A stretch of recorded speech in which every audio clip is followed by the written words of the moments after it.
अस्सलाम वालेकुम। हम बात करेंगे स्ट्रेटजिक फाइनेंस में अपने चैप्टर टेक ओवर्स के ऊपर, और इसके ऊपर जो है वो आज की हमारी डिस्कशन होगी। तो अब हमारा इस टॉपिक नंबर 7 टेक ओवर्स, और इसके अंदर जो है वो हमारी जो मेजर डिस्कशन का एलिमेंट है वो टेक ओवर्स के ऊपर है कि टेक ओवर किस तरह से हो सकते हैं, टेक ओवर का इन्वेस्टर्स को क्या बेनिफिट है, ऑर्गेनाइजेशन को उसका क्या बेनिफिट होगा। So first of all, the introduction part. So this chapter focuses on the transfer of ownership of firms, and in particular on the market for corporate control, in which a new company or managerial team takes control of a firm and replaces its existing management, or at least manages the firm assets differently. तो take over के अंदर जो है इस chapter के अंदर जो हमारा मेजर फोकस है वो ट्रांसफर ऑफ ऑनरशिप पे है कि फर्म्स की जो ऑनरशिप है उसकी ट्रांसफर कैसे होती है, और कॉर्पोरेट कंट्रोल की जो मार्केट है लाइक स्टॉक एक्सचेंज जहाँ से आप अपने शेयर्स की सेल परचेज कर सकते हैं। क्योंकि इसके अंदर क्या होगा, इसके अंदर आपकी एक न्यू कंपनी या एक न्यू मैनेजरियल टीम जो है वो एक फर्म को टेक ओवर करेगी, उसका कंट्रोल ले लेगी, और जो है वो जो उसकी एग्जिस्टिंग मैनेजमेंट है उसको जो है वो रिप्लेस कर देगी। या इन केस अगर वो एग्जिस्टिंग मैनेजमेंट को रिप्लेस नहीं भी करते तो भी वो फर्म के जो एसेट्स होंगे उसको डिफरेंट वे से यूज करेंगे, क्योंकि उनका पर्पस या ऑब्जेक्टिव जो उनका डिफरेंट होगा। So although the main focus will be on hostile takeover, that is takeover that are not welcomed by the incumbent management, we must realize that hostile takeover represent only a small fraction of actions leading to a managerial turnover, since turnover may simply result from a decision of the board of directors, or to a merger or acquisition, friendly acquisition negotiated with management and approved by the board of directors.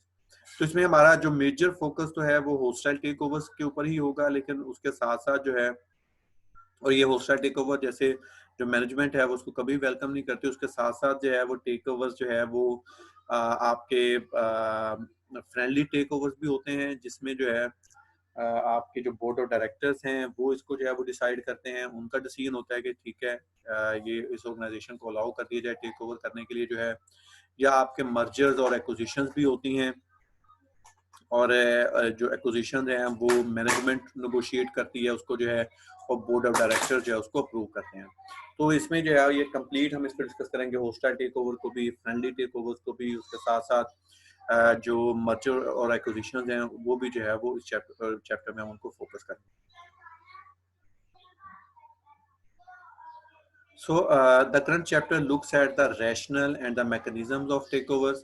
It analyzes the two common motivations advanced for the existence of takeovers. तो takeovers के लिए दो motivations जो है वो researchers represent करते हैं. The first one is the benefits accruing from a new management team with fresh ideas, superior efficiency, or more simply the willingness to abandon past mistaken strategies, the ex post rationale.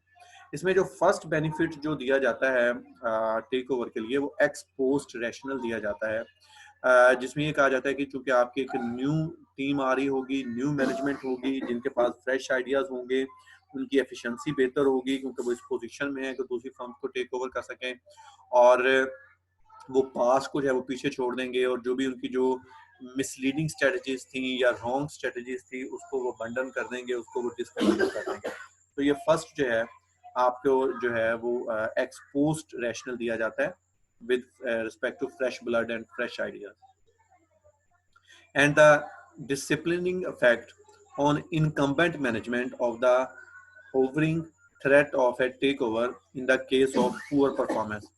और जो second आपको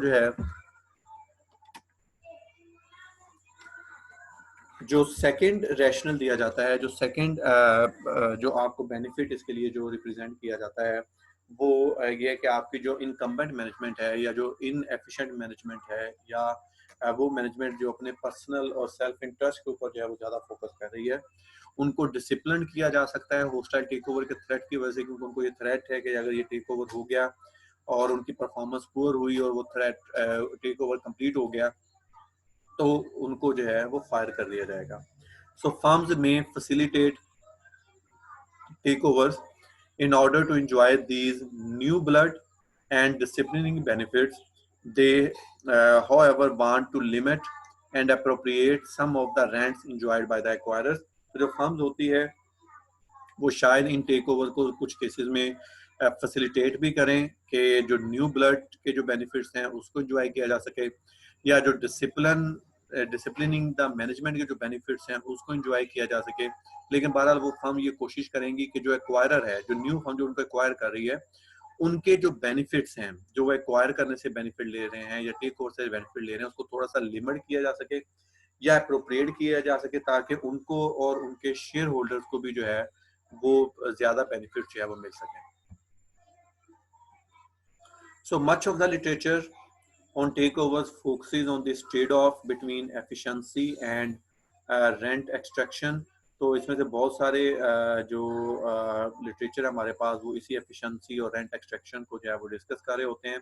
तो sometimes though there is no efficiency component to the takeovers, लेकिन कुछ cases में जब take over हो रहा होता है तो उसमें एफिशिएंसी का कंपोनेंट नहीं होता। जो हमने फ्रेश ब्लड की बात की कि फ्रेश ब्लड में जो है वो आपके पास न्यू मैनेजमेंट आ रही होगी, एफिशिएंसी आएगी, इंप्रूवमेंट आएगी पॉलिसी में, तो समटाइम शायद वो एफिशिएंसी या इंप्रूवमेंट नहीं आए। For example, the raider may want to build an empire or he may want to suppress a product that cannibalizes or will cannibalize the sales of one of his own product.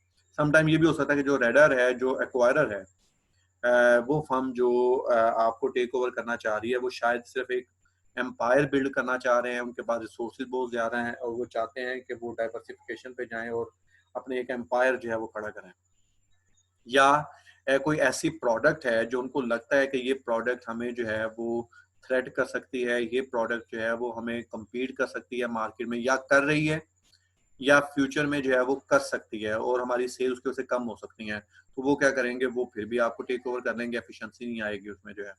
और else he may want to transfer assets or intermediate goods at a good price to one of his division, या वो चाहते हैं कि जी हमने को raw material कहीं से लेना होता है तो किसी ऐसी फर्म को टेक ओवर कर लिया जाए जहाँ से रॉ मटेरियल हमें मिल सके या इंटरमीडिएट गुड्स हमें अच्छी प्राइस में मिल सके हमारे डिवीजन को, बजाय इसके कि हम दूसरे लोगों को जो है प्रॉफिट दें। सो that is such A raider reduces shareholder value but is willing to acquire the firm in order to enjoy the control benefit। तो इस तरह के जो रेडर्स होते हैं जो आपको टेक ओवर करना चाह रहे होते हैं, वो शायद शेयर होल्डर्स की वैल्यू को कम कर देंगे, बट लेकिन वो कंट्रोल बेनिफिट्स को एंजॉय करने के लिए जो है वो इस चीज को प्रेफर करते हैं कि जी टेक ओवर को जो है वो किया जाए। तो नेक्स्ट चलते हैं। So this chapter proceeds in 2 stages. तो इस चैप्टर में हमारे बेसिकली जो है ना वो 2 मेजर पार्ट्स होंगे, 2 स्टेजेस हैं इस चैप्टर में।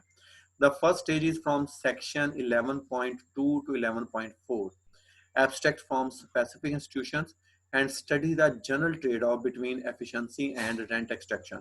तो ये जो 11.2, 3 और 4 में जो हम बात करेंगे, वो जो हम ये 2 ट्रेड ऑफ्स की बात की है, फर्स्ट न्यू ब्लड जिसमें एफिशिएंसी आएगी, एंड सेकंड वन जो है वो जिसमें हमने डिसिप्लिनिंग द मैनेजमेंट, जिसको हमने रेंट एक्सट्रैक्शन का नेम दिया है। तो इन दोनों के दरमियान ट्रेड ऑफ की हम बात करेंगे कि ऑर्गेनाइजेशन को जब टेक ओवर हो रहा होता है तो वो क्या एफिशिएंसी वाली साइड पे जा रही होती है या जो है वो रेंट एक्सट्रैक्शन वाली साइड पे जो है वो जा रही होती है।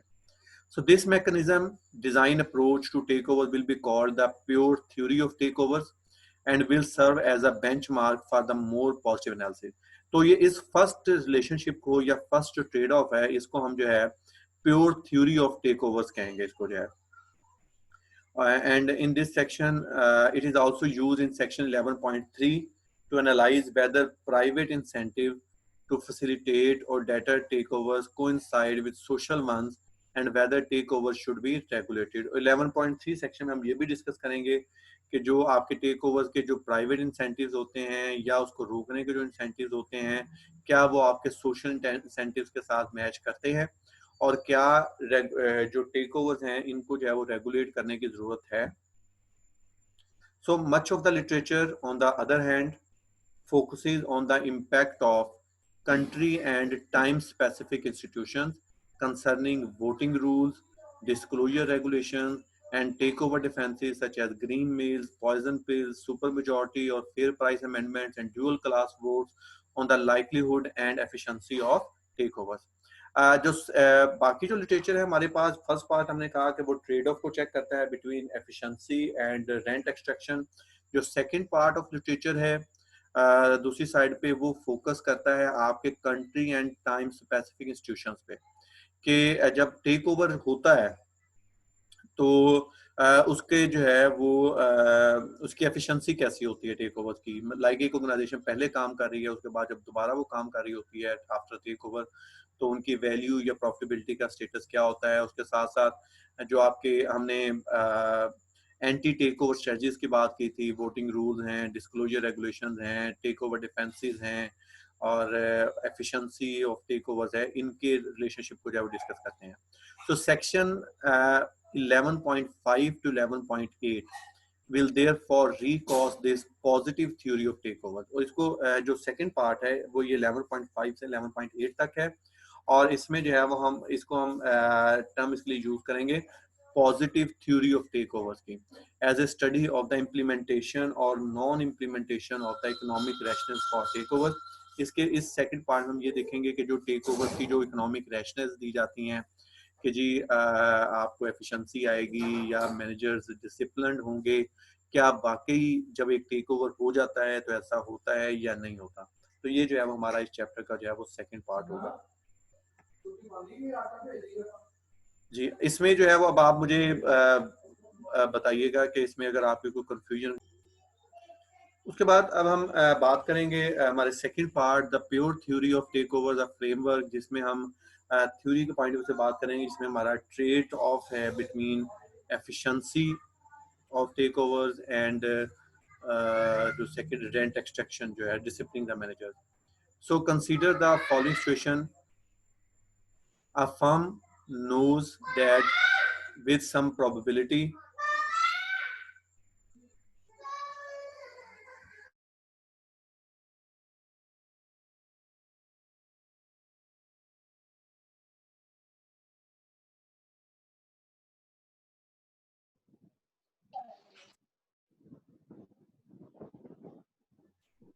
जी इस सेकंड फ्रेमवर्क में जो है हम बात करेंगे इस पॉसिबिलिटीज की, जो हमने थ्योरीज की बात की है। सो consider the following situation, a firm knows that with some probability a new management team which would be called as the radar that is able to manage the firm as well as and possibly better than the incumbent management will appear in the future। तो अब हम ये पहले एक situation को discuss करने लगे हैं, जिसके अंदर जो है वो हम जिस फ्रेमवर्क में हम इस एग्जांपल्स की डिफरेंट को डिस्कस करेंगे। सिचुएशन हमारे पास ये है कि एक फर्म है, उसे ये पता है कि कुछ प्रोबेबिलिटी है कि फ्यूचर में एक न्यू मैनेजमेंट टीम होगी, जिसको हम रेडर के तौर पे उसको कहेंगे, और वो मैनेजमेंट जो रेडर है वो इस फर्म को जो है वो मैनेज कर सकते हैं, और इवन जो करंट मैनेजमेंट है उससे ज्यादा बेहतर तरीके से मैनेज कर सकते हैं, और ये फ्यूचर में अपीयर होंगे। ये importantly this radar is not part of the initial financial arrangement that creates the firm। और ये वो रेडर वो होगा जो जिसने इस करंट फर्म को, जो टारगेट फर्म है, उसको उसके इनिशियल पार्ट में वो नहीं रहा, कोई उसने फाइनेंशियली उसको कोई फैसिलिटेट पहले से नहीं किया हुआ। In particular, we rule out options that allow a corporate entity, a potential raider, to acquire control of the firm in the future. Put differently, the future raider is not yet identified, or else there are several potential raiders and it is too complex to design option contracts for each of them। इन तीनों points का, ये जो point second, third and fourth है, इनका एक ही purpose है कि आप यहाँ पे फर्म इस पोजीशन में नहीं होगी कि वो अपने रेडर को जो है आइडेंटिफाई कर सकें। उन्हें ये नहीं पता कि फ्यूचर में कौन सी फर्म होगी जो उन्हें टेक ओवर करने की पोजीशन में आ सकती है या टेक ओवर करने की कोशिश कर सकती है। उसके रीजन क्या है? रीजन ये कि अगर हमें ये पता हो कि ये फर्म हमें टेक ओवर कर सकती है, तो देन हम उसके लिए स्ट्रेटजीज पहले से जो है वो डेवलप कर सकते हैं। तो यहाँ पे इस एग्जांपल का, सिचुएशन का मेजर पार्ट ये है कि जो टारगेट फर्म है, ऑर्गेनाइजेशन जो एक्सपेक्ट कर रही है कि फ्यूचर में उसको टेक ओवर किया जा सकता है, वो इस पोजीशन में नहीं है कि आइडेंटिफाई कर सके कि फ्यूचर में कौन सी ऐसी फर्म होगी जो उसको टेक ओवर कर सकती है, और उसके लिए वो अलहदा से पॉलिसी जो है वो डेवलप नहीं कर सकते। So now let's talk about this one.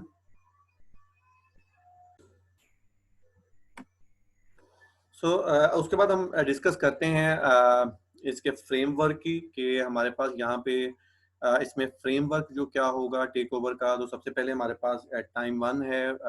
यहाँ पे हमारे पास जो है वो इनिशियल इन्वेस्टमेंट है आई, और entrepreneur has net worth A and borrows I minus A. इसको हम पहले भी जो है, अली मैं आपकी तरफ वापस आता हूँ, ये मैं फ्रेमवर्क को डिस्कस कर रहा हूँ। तो यहाँ पे जो है वो हमारे पास नेटवर्थ जो है वो ए है। अब जब एंटरप्रेन्योर ने बिजनेस स्टार्ट करना है तो वो आई माइनस ए करेगा। उसके पास इन्वेस्टमेंट है और ए उसको एसेट्स चाहिए तो वो माइनस करेगा, और वो बाकी अमाउंट जो है वो आप बोरो कर लेंगे। और उसके बाद आपका कॉर्पोरेट चार्टर जो है वो बन जाएगा। आप अपने चार्टर फर्म को जो है वो चार्टर करवा लेंगे, उसको रजिस्टर करवा लेंगे। सेकेंड स्टेज पे possibly efforts bye entrepreneur and readers. तो आपके एंटरप्रेन्योर ने या रेडर ने आपके एफर्ट्स की हैं ऑर्गेनाइजेशन को रन करने के लिए। यहाँ पे जो है आपके पास इस स्टेप पे आपका रेडर जो है वो अपीयर हो सकता है फ्यूचर में। अगर रेडर अपीयर होगा और टेक ओवर हो जाता है तो वैल्यूज ये होंगी, और अगर रेडर अपीयर होता है और टेक ओवर नहीं होता या अपीयर ही नहीं होता, mean in the case of no takeover, तो आपके पास वैल्यू जो है वो ये वाली होंगी। तो अगर हमारा नो टेक ओवर होता है, टेक ओवर नहीं होता, तो इस फर्म की जो वैल्यू होगी टू इन्वेस्टर्स वो वी होगी, और इनकम्बेंट बेनिफिट्स मीन जो एंटरप्रेन्योर या मैनेजमेंट के जो बेनिफिट्स होंगे वो डब्ल्यू होंगे। और अगर ये टेक ओवर हो गया तो इसको डिफ्रेंशिएट करने के लिए हमने ये कहा कि डिफ्रेंशिएट करने के लिए जो है वो आपके पास जो वैल्यू टू इन्वेस्टर्स होगी वो वी कैप होगी, और रेडर्स का जो बेनिफिट होगा वो डब्ल्यू कैप होगा। अच्छा, इसके बाद अब हम इसको फर्दर इसके एक्सप्लेनेशन पे आते हैं। So figure 11.1 describe the timing of event. तो ये जो हमने फिगर को डिस्कस किया, इसमें जो डिफरेंट इवेंट्स हैं उसकी टाइमिंग्स को जो है वो हमने डिस्कस किया हुआ है। In the absence of the takeover the firm keeps being run by the incumbent management. अगर टेक ओवर नहीं होता तो मैनेजमेंट को, जो पहले से मैनेजमेंट चल रही है फर्म को, वही रन करेगी। Investors receive expected value V and the incumbent entrepreneur receive expected surplus W. तो अगर वो प्रॉफिटेबिलिटी होती है कंपनी को, तो प्रॉफिटेबिलिटी नहीं होती फिर तो वो जीरो वैल्यू मिलेगी। लेकिन अगर प्रॉफिटेबिलिटी होती है तो जो इन्वेस्टर्स हैं उनको वैल्यू वी मिलेगी, और जो एंटरप्रेन्योर होगा या जो उनको जो है वो वैल्यू जो है वो सरप्लस मिलेगा, डब्ल्यू जो है।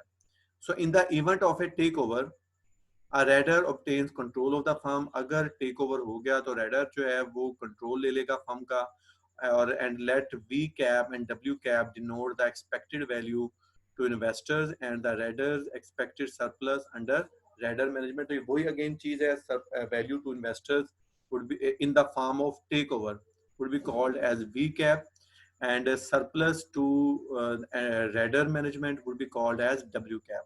ये हमने जस्ट वो सेग्रीगेट करने के लिए कि अगर टेक ओवर नहीं होता तो V एंड W होंगी वैल्यूज, और अगर जो है वो टेक ओवर हो गया तो V cap and W cap जो है वो वैल्यूज होंगी। So let's first of all talk about with respect to fixed investment example. तो हम यहाँ पे assume करें कि हमारे पास fixed investment example है। So in the fixed investment model, ये fixed investment model हमने section 3.2 में डिस्कस किया हुआ था। उसके पॉइंट ऑफ व्यू से वैल्यू जो है वो कैसे बनेगी टेक ओवर की सूरत में। V is equal to PH, that is probability, high probability of success, into R minus RB। तो ये V की वैल्यू जो है वो इस तरह से कैलकुलेट होगी, and W is equal to PH into RP. So where R is the profit in the case of success, R यहाँ पे क्या है, ये अगर फर्म सक्सेसफुल हुई तो प्रॉफिट होगा, and there is no profit if the project fails. तो अगर प्रोजेक्ट फेल हो गया तो R जो है वो आपका जीरो हो जाएगा। R B is the entrepreneur stake. R B क्या है, जितना एंटरप्रेन्योर का स्टेक है। लाइक जो वैल्यू हमने डिस्कस की है आई की जो है, जो यहाँ पे हमने इसको ये कहा था, ये जो है आई इनिशियल इन्वेस्टमेंट, जो एंटरप्रेन्योर जो वैल्यू लगा रहा है आई। तो यहाँ पे जो आर बी है is the entrepreneur stake, and P H the probability of success. तो पी एच हमारे पास जो सक्सेस की प्रोबेबिलिटी है वो आ जाएगी। इसका मतलब ये है कि जो इन्वेस्टर्स के पास वैल्यू है वो क्या जाएगी, तो PH इंटू आर जो इनिशियल इन्वेस्टमेंट लगी माइनस आर बी जो एंटरप्रेन्योर का स्टेक था। तो जो जिस बंदे ने जितना लोन दिया होगा उसको ये वैल्यू मिलेगी मल्टीप्लाई बाय PH, जो आर है जो प्रॉफिट हुआ माइनस आर बी जो एंटरप्रेन्योर का जो स्टेक है वो निकल जाएगा, बाकी वैल्यू इन्वेस्टर के पास चली जाएगी जो उसने अमाउंट दी हुई है एंटरप्रेन्योर को बिजनेस के लिए। एंड डब्ल्यू क्या होगी जो आपके पास है वो it is PH into R B high probability of success multiply by stake of the entrepreneur, तो एंटरप्रेन्योर को जो है वो ये वैल्यू मिलेगी। So the values V cap and W cap may differ from those under incumbent management through the probability P cap H of success। तो जो आपकी V कैप और W कैप हैं ये आपकी सिंपल V और W से जो है वो डिफरेंट हो सकती हैं, क्योंकि इनकी यहाँ पे प्रोबेबिलिटी हम जो यूज करेंगे वो P H कैप जो है वो हम यूज करेंगे। और W cap may differ from W because the raider enjoys a private benefit just from heading the firm। और जो W cap है वो सिंपल W से जो है वो डिफरेंट हो सकता है, क्योंकि रेडर जो है वो ऑलरेडी वो प्राइवेट बेनिफिट जो है वो उस फर्म को हेड करने से जो है वो इंजॉय कर रहा होगा। The initial corporate charter defines the terms under which the raider can take control. तो जो हमने ये वहाँ पे भी डिस्कशन की थी टेक ओवर को, जब हमने पहले भी डिस्कस किया था कि जो आपका इनिशियल चार्टर होता है वो डिफाइन कर रहा होता है कि आपकी जो कंपनी होगी वो in the form of in the threat of takeover वो कैसे बिहेव करेगी। क्या आप उस टेक ओवर को रेजिस्ट करेंगे या उस टेक ओवर को आप फैसिलिटेट करेंगे। So the first question that the charter design must address is that of whether the transfer of control to the would be raider should be made easy और hard. तो सबसे पहले जो corporate charter जिस question को उसने address करना होता है वो ये होता है कि जब आपका थ्रेट होगा ऑफ टेक ओवर तो वहां पे जो कंट्रोल ट्रांसफर होगा, जो ट्रांसफर ऑफ ओनरशिप होगी, जो ट्रांसफर ऑफ कंट्रोल मैकेनिज्म होगा, क्या कंपनी का चार्टर उसको सपोर्ट करेगा, मींस उस कंपनी के लिए इजी बनाएगा, या उसको हार्ड करेगा। तो इस चीज को जो है वो आपको डिसाइड करना पड़ता है कि आप का जो चार्टर होगा, जब आप कंपनी को रजिस्टर करवाते हैं और चार्टर बनाते हैं तो सबसे पहले आप इस चीज को देखते हैं कि हमने क्या करना होगा। क्या हम in the form of takeover जो है वो हम उस फर्म को फैसिलिटेट करेंगे, मींस टेक ओवर को होने देंगे, या हम उसको जो है वो हार्ड करेंगे। So that is for what value of V cap and W cap should are transfer occur. तो आप इस चीज को डिसाइड करेंगे कि आप इस वैल्यू के ऊपर जो है आपको कितना V कैप या W कैप होगा तो आप ट्रांसफर के लिए जो है वो अलाउ कर देंगे। Second question is raised when the entrepreneur takes action prior to the appearance of the raider. What impact does a takeover, friendly or hostile, charter have on the incumbent management's incentive? Second question ये आता है कि जो entrepreneur अब action लेगा अपने को जब चार्टर बना रहा है रेडर के आने से पहले पहले, कि जो आपका टेक ओवर होगा, अब वो टेक ओवर चाहे फ्रेंडली टेक ओवर है या होस्टाइल टेक ओवर है, तो जो करंट मैनेजमेंट है जिसको हम इनकम्बेंट मैनेजमेंट कह रहे हैं, करंट मैनेजमेंट के इंसेंटिव्स पे क्या फर्क पड़ेगा। मींस आप चार्टर में ये भी लिख सकते हैं कि in the form of takeover the raider can not fire the current management, या आप वहाँ पे ऑप्शन दे सकते हैं जी it is option of the raider to decide about the management. तो ये यहाँ पे आपको देखना पड़ेगा उनके इंसेंटिव्स पे क्या फर्क पड़ेगा। Similarly the raider may need to sink a fixed cost to identify the target and defines a corporate strategy for this target. What impact does the charter have on the reader's incentive to commit such resources? और इसी तरह से जो आपका raider है उसकी definitely कोई ना कोई फिक्स्ड कॉस्ट लगेगी कि जब आपने रेडर ने सबसे पहले क्या किया होगा उसने अपने टारगेट को रेटिफाई करना है। तो टारगेट को आइडेंटिफाई करने के लिए आपको मार्केट को देखना पड़ेगा, आपको फर्म्स को देखना पड़ेगा, आपको उनकी एक्टिविटीज़ को, मैनेजमेंट को, उनके चार्टर को, उनके शेयर होल्डर्स के स्टेटस को, उनकी सेल्स, प्रॉफिट, सारी चीज़ों को देखना पड़ेगा, एनालाइज करना पड़ेगा। बहुत सारी कंपनीज को आप देखेंगे, उनके डिफरेंट ऑप्शन आपको हो सकती हैं, तो वहाँ पे आपकी कुछ फिक्स कॉस्ट लग रही होंगी। हर एनालिसिस की कॉस्ट आपको बियर करनी पड़ेगी for identifying the target and define. और फिर जब आप टारगेट को आइडेंटिफाई कर लेंगे, then you have to define a corporate strategy for this target. Target को आइडेंटिफाई करने के बाद आपने अपनी कॉर्पोरेट स्ट्रेटजी भी जो है वो डिफाइन करनी है कि आप उस टारगेट को ओवरटेक करने के लिए आपकी स्ट्रेटजी क्या होगी, किस तरह से आप अपने उस टारगेट को ओवरटेक करेंगे, and what impact does the charter have on the raiders incentive to commit such resources. और आप उसके साथ साथ ये भी देखेंगे कि इस कंपनी कोशिश करेंगे कि उस कंपनी का जो चार्टर है वो आपके बेनिफिट्स पे, रेडर्स के बेनिफिट्स पे, जो आपने रिसोर्सेज लगाए हुए हैं उन इंसेंटिव्स पे कैसे इफेक्ट होगा। We now examine these questions in sequence. अब हम इसको sequence वाइज questions की बात करेंगे. So indeed we ignore the first stage indicated in brackets in figure 1.1 in a first step. तो इस फिगर में जो हमारा फर्स्ट स्टेप था ये वाला कि इनिशियल इन्वेस्टमेंट एंड बोरिंग, इसको जो है वो हम इग्नोर करेंगे और बाकी पॉइंट्स के ऊपर जो है वो हम बात करेंगे.